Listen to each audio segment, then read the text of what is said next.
नाजरीन, आज मैं एक मुनफरिद जगह पे आई हूँ। बहुत से लोगों को अपने फ़न से मोहब्बत होती है, अपने फ़न से इश्क होता है, किसी को अपने घर बनाने का शौक़ होता है, किसी को जानवर पालने का शौक़ होता है। लेकिन आज मैं जिस घर में आई हूँ उनका शौक़ तो बहुत ही अलग से शौक़ है और उनका घर सारा ही कारपेट से सजा हुआ है, उनका ओढ़ना बिछोना ही कारपेट बन गया है। तो आज मैं आपकी मुलाकात करवा रही हूँ एक ऐसे शख्स से जो कि खुद अपने हाथ से कारपेट बनाते हैं और कारपेट भी खूबसूरत और आला तरीन। तो आइए आपकी मुलाकात करवाते हैं तौकीर सिद्दीकी साहब से। तौकीर साहब कैसे हैं आप? जी मैडम, अल्हम्दुलिल्लाह। तौकीर साहब, हमारे नाजरीन को आप ये बताएं कि आपने पूरा घर माशाल्लाह कारपेट से सजा दिया है, इसके पीछे क्या कहानी है? जी, बड़ा अच्छा सवाल किया है आपने। ये इसकी कहानी ये है मैडम कि बेसिकली मेरा बिज़नेस है। इसको मैंने कारपेट का शुरू से बिज़नेस किया है। इसकी मैंने अपना रिपेयरिंग से शुरू किया था इस काम को, अल्हम्दुलिल्लाह। फिर मैंने बिज़नेस भी किया है और अब ये है कि मैं बिज़नेस भी कर रहा हूँ और मुझे इसका इश्क है। इतना इश्क हो गया मुझे इस काम से कि इसके जो रंग मैं देखता हूँ, मेरे रंग दिल और दिमाग में बस चुके हैं इसके। और मैंने जगह जगह अपने रंग देखे, आपको बिखरे नज़र आएंगे मेरे घर के ये हर दीवार पर, यहाँ तक कि छतों पर और एवरीथिंग, हर जगह जहाँ आपकी नज़र पड़ेगी आपको कारपेट ही कारपेट नज़र आएंगे। ऐसा लगेगा जैसे पूरा घर ही कारपेट से बना हुआ है मैडम। अच्छा तौकीर साहब, तो सीधी बात ये है कि आपको कारपेट के रंगों से मोहब्बत है? जी मैडम, असल में कारपेट में इतने रंग होते हैं कि तकरीबन 50 रंग इसमें हमारे कारपेट में लगे होते हैं, बने होते हैं। तो उनसे हमें इतना, मुझे आपको खुशी होगी जान के कि मेरा जो काम है इसमें मैं ख़ुद अपनी हाथों से मैं कलर भी डाई करता हूँ, जो कलर हमें नहीं मिलते। क्योंकि जो हमारे कारपेट आते हैं बाहर से बनने के लिए भी आते हैं, रिपेयर के लिए, तो वो 100 साल पुराने, 200 साल पुराने, उसके कलर वगैरह भी वेजिटेबल डाई होती थी, तो उनको ख़ुद भी डाई करता हूँ मैं कलर भी। और इसलिए मुझे इतनी मोहब्बत है इस काम से और इन रंगों से कि मेरे दिल और दिमाग में बस चुके हैं ये। और इसीलिए आपको हर दर दीवार पे मेरे रंग नज़र आ रहे होंगे मैडम। तो तौकीर साहब, ये बात तो हो गई रंगों की, और कारपेट से इस कदर इश्क कि आपने उसको ओढ़ना बिछोना ही बना लिया। जी मैडम, ऐसा है कि मैंने इस काम को बचपन से शुरू किया है। 10 साल की उम्र से मैंने इस काम को देखा है, इसलिए मुझे इश्क इतना हो गया वाकई कि अब मेरा ओढ़ना बिछोना भी यही है, मेरा बिज़नेस भी यही है। यानी इतना लगाव है मुझे अपनी इस काम से कि मैं बता नहीं सकता। मैंने दुनिया के कई मुल्कों में जाके इस काम को किया है, अल्हम्दुलिल्लाह। इंग्लैंड में किया है, सऊदी अरब में किया है, फ्रांस, जर्मन, हॉलैंड, मतलब पूरे यूरोप में कहीं कहीं जाने का मुझे इत्तेफाक हुआ है। तो मैंने सब जगह इस काम को किया और इश्क की इंतहा यही है कि मेरा ये ओढ़ना बिछाना ही बन गया है। और आप देख रही मेरे घर के हालात कि इसी तरह से मैंने इसको सजा दिया है। अब ये तो बताएंगे कारपेट होते कितने इकसाम के हैं? मैडम, इसकी काफ़ी इकसाम है। ऐसा है कि ये ईरान में, तुर्की में, रशिया में, अफ़गानिस्तान, इंडिया, पूरी दुनिया में जहाँ जहाँ ये हैंडमेड काम होता है वहाँ पे इसके इकसाम हैं। और ये हज़ारों साल से इसके बनते आ रहे हैं ये कारपेट। तो हमने पाकिस्तान में भी हमारे बहुत बने, मैंने अपने ख़ुद मैन्युफैक्चरिंग की है एक ज़माने में। तो अल्हम्दुलिल्लाह ये पूरी दुनिया में इसका काम चलता है और इसको बहुत पसंद किया जाता है। ख़ास तौर पे यूरोप में, अमेरिका में ये जितने कारपेट बनते हैं सब उसी साइड पे जाते हैं और इसकी बड़ी वैल्यू होती है। हैंडमेड कारपेट हमारा काम है, बेसिकली जो हम काम करते हैं हैंडमेड कारपेट होते हैं। हाँ जी तौकीर साहब, फिर लोग आपको बुलाते हैं कि हमारे घरों को खूबसूरत कालीनों से सजा दें? जी मैडम, इस बारे में बताएं। ऐसा है कि वो हमें बुला के वो पूछते हैं कि क्योंकि उसमें उनके पर्दे के कलर और सोफ़ों के कलर, दीवारों के कलर मुख्तलिफ होते हैं ना, तो उस हिसाब से फिर हम उनको डिसाइड करते हैं कि आप ये कलर यहाँ बिछा लीजिए, ये बड़ा सूट करेगा। फिर वो हमारी उन बात पे देखते भी हैं और समझते हैं कि वाकई यहाँ बड़ा अच्छा लग रहा है। तो क्योंकि कलर स्कीम का हमारा काम है सारा, तो कलर स्कीम से मुझे इतना प्यार वैसे भी है। और आपको मैडम ये खुशी होगी जान के कि मैं ये कलर जो खुद डाई करता हूँ, जो कारपेट डैमेज हो जाते हैं तो वो हम इसको रिपेयर भी हमारा काम था। बेसिकली मेरा स्टार्ट मैंने इस काम से लिया था कि रेस्टोरेशन का काम करता था इसकी। तो उसमें हमारे कलर वगैरह जो होते हैं, जो 100 साल 200 साल पुराने कारपेट, एंटीक कारपेट का मैं एक्सपर्ट हूँ।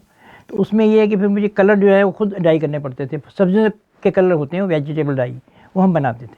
हाँ जी तौकीर साहब, घरों में कारपेट पुराने हो जाते हैं, फट जाते हैं और उनमें पैच भी पड़ जाते हैं, तो फिर उसका क्या तरीक़ेकार होता है कि फिर आप क्या करते हैं? बड़ा अच्छा सवाल किया आपने मैडम। ये तो ऐसा है कि एक्चुअली मैंने काम ही वो सीखा है, स्टार्ट ही मैंने उस काम से लिया था कि जो डैमेज हो जाते हैं, फट जाते हैं, उनको हम एज़ इट इज़ वैसे ही बना देते हैं जैसे कि आप 1 फुट का पीस, 2 फुट का पीस, जो भी डैमेज हो जाए, फूल, पत्तियाँ, खूबसूरत तस्वीरें, वो हम दोबारा बिल्कुल वैसे ही बना देते हैं कि जैसे पता ही नहीं लगता कि यहाँ पे कभी ख़राब भी था।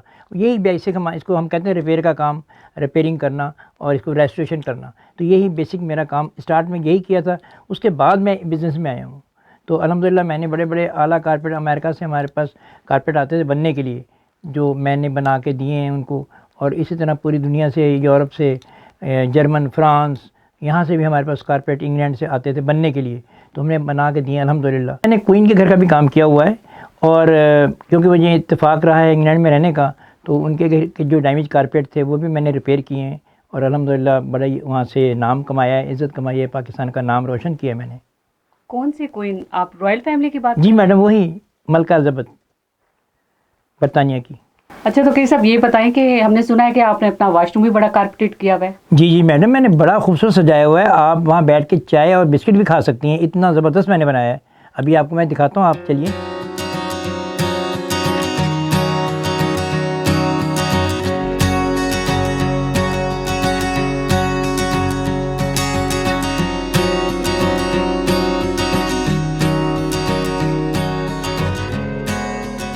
मैडम प्लीज़, आपने वॉशरूम लिखा था, आइए देखें प्लीज़। वाह कमाल, ओह बड़ा ज़बरदस्त बनाया आपने तो माशाल्लाह। जी मैडम, ये मैंने बस आपने देखें कि इसी तरह से मैंने यूके में भी अपना रखा था वॉशरूम।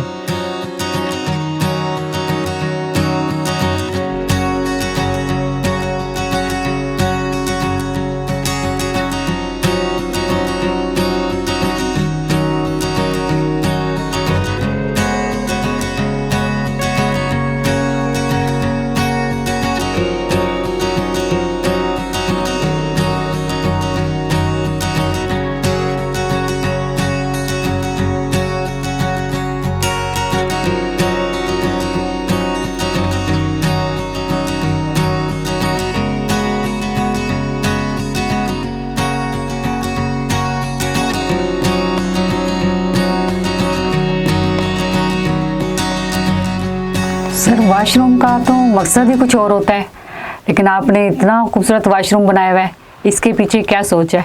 मैडम, इसकी पीछे ये सोच है कि वॉशरूम एक ऐसी जगह है कि आपके घर के अगर मिसाल के तौर पर 200 कमरे भी हो ना, बड़े आलीशान हो, तो जो सुकून आपको इस वॉशरूम में मिलता है ना, वो दुनिया की किसी और जगह नहीं मिलता।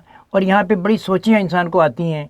अक्सर कभी आप कुछ चीज़ भूल जाती हैं या कुछ आपने सोचना होता है, बहुत सी ऐसी कहानियाँ होती हैं जो आपके जहन में होती हैं, तो वो आपको यहाँ पे आके ना रिलैक्स होते हैं आप, तो आपको यहाँ सोचें वहाँ से शुरू हो जाती हैं, आपको काफ़ी दिमाग खुल जाता है आपका। ये इसका फ़ायदा है। और फिर आप नज़ारे देखें, मैंने हर तरफ लगाए हुए हैं, तो आप इंजॉय करते हैं। मैं तो बड़ा इंजॉय करता हूँ इसको, इसलिए ये मेरी सोच है पीछे इसकी, जो आपने पूछा है। सर मैं आपके वॉशरूम में देख रही हूँ, आपने ढोल भी रखे हुए हैं और बांसुरी भी रखी हुई है और ये पंखे भी रखे हुए हैं, क्या सीन है ये?